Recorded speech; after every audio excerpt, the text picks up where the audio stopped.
when interacting with people, um, how do you get to the point? Whatever the focus of the conversation is going to be, whatever the focus of the conversation you want to be. Um, how do you find out what they want to talk about? I think one thing I've learned over the years, as far as talking to people goes, is that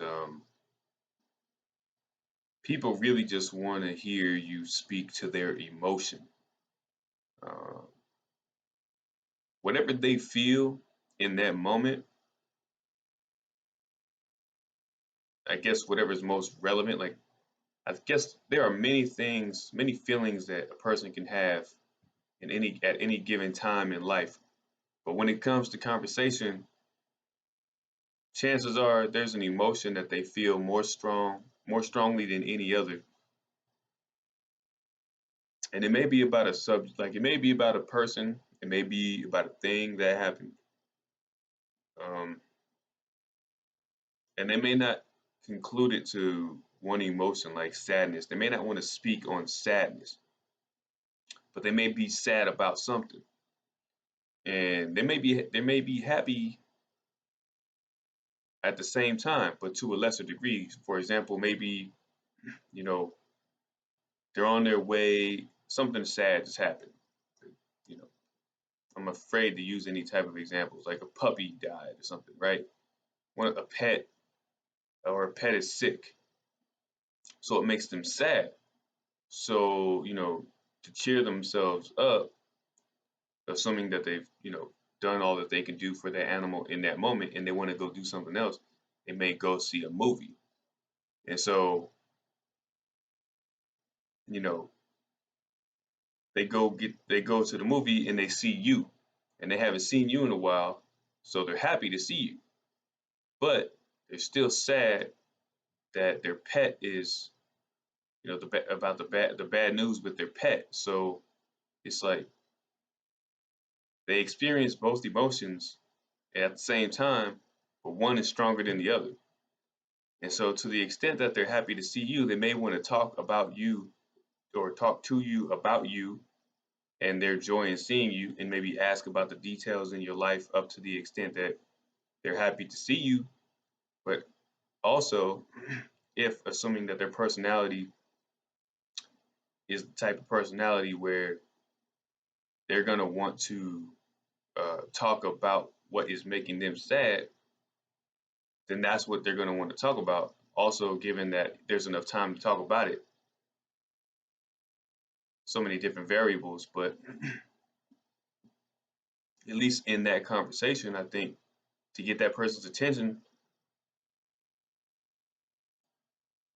you got to appeal to their emotions and whatever is making them emotional and talk their way through it. And I don't know how good of an example that was.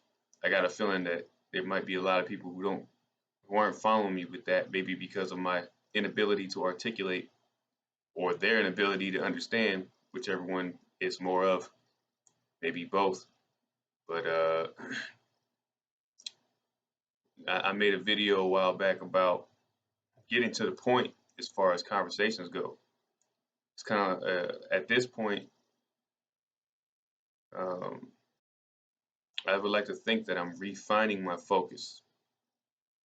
I'm weeding out all the things that I don't want to talk about anymore. And I've said this before, and I think it's going to sound bad saying it out loud, but I don't want to talk about the weather. Like, it's summertime. I get it. It's hot. It was hot last summer. It was hot the summer before that. It was hot every summer before that. And it was probably hot before I was born. And so I don't mean to be disrespectful when I say this, if it comes across that way, but if we're going to talk about the weather, I'd rather not talk at all because I have some other things that I would rather talk about if I feel like talking. And a lot of those things, like in the example that I just gave, are fueled by my emotional state of mind, which is inspired. It's a reflection of, it's in response to my experience as a human being. And I think part of the reason that may be, as far as me only wanting to talk about certain things that emotionally I want to talk about, is because the emotion makes it relevant to me. And I think that when I can cover that emotion, it's almost like a healing process. I'm able to move forward, or I'm able to ascend the hierarchy of needs. Um, I'm ready to consider other variables. One of my favorite philosophers used to talk about how the human brain can really only contemplate about 3 variables at a time. Now, don't quote me too specifically on that because I could be incorrect, and I don't have an example to like back up that statement. But if you accept that philosophy, that statement at face value, you may be able to move forward with me in this idea.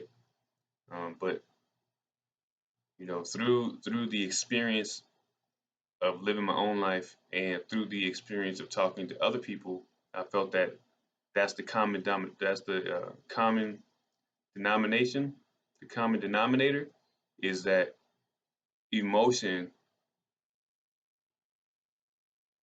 is, if not the absolute foundation, is a cornerstone to conversation, quality conversation, and a quality interaction. And I think can be used as like a key to unlock a good conversation. Um, Not too sure where to continue taking this video, but I guess the whole idea, again, to sum it up, close it up, is just emotion.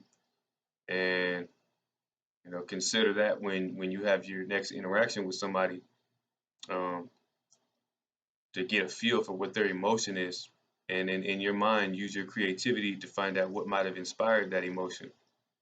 Uh, I think that idea proves especially useful in arguments, which I may make in another video. But arguments, particularly informal arguments, like arguments that took place organically rather than in a setting where it's being developed as a skill set, like the ability to debate, because arguments I think are emotional. But anyways, I guess kind of backtracking and trying to continue to conclude, emotions fuel conversations. And I don't want to talk about the weather anymore. And I can see this video backfiring on me if it ever made it anywhere. But hopefully you made it to the end of this video. And if not, I understand. Till next time.